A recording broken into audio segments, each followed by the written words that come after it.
ଆଜିର ମୋର ଏହି କବିତାଟି ଏକ ଡେଡିକେଟେଡ୍ କବିତା ଅଟେ।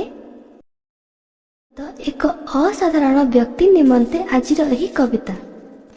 ସେହି ଅସାଧାରଣ ବ୍ୟକ୍ତିଙ୍କୁ ଏହି ପୃଥିବୀ ଜାଣେ ବାପା ବୋଲି।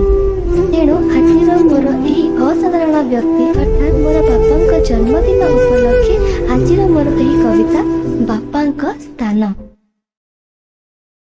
ଛୋଟ ଏହି କୁଟୁମ୍ବରେ ସେ ଅଟଇ ନୃପତି ଭଳି, ଦେଖି ଆସିଲି ବ୍ରହ୍ମାଣ୍ଡ ସାରା କେହି ନୁହେଁ ତାଙ୍କ ପରି।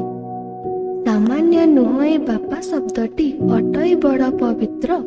ବାପା ଯଦି ହେଲେ ବୃକ୍ଷ ପରି, ଆମେ ଅଟୁ ବୃକ୍ଷର ପତ୍ର।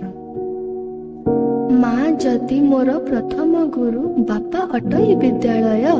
ମା ଯଦି ହେଲେ ହସ ମୋହର, ବାପା ଖୁସିର ମଳୟ। ଧୀରେ ଧୀରେ ମୋତେ ଉଠିବା ଶିଖାଇ ଜଗତେ କଲେ ଠିଆ।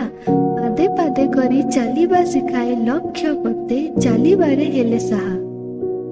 ବାପାଙ୍କ ପ୍ରକୃତି ଅଟଇ ଭିନ୍ନ, ରାତ୍ରି ପରର ଦିବାକର।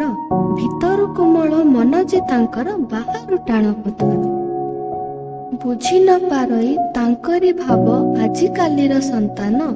ନିଜକୁ ନୂତନ ବୋଲି କୁହନ୍ତି, ବାପା ତୁମେ ପୁରାତନ।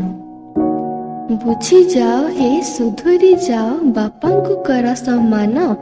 ମନେ ରଖିଥାଅ ତାଙ୍କ ନାମ ବିନା ମିଳିବନି ଜଗତେ ସ୍ଥାନ।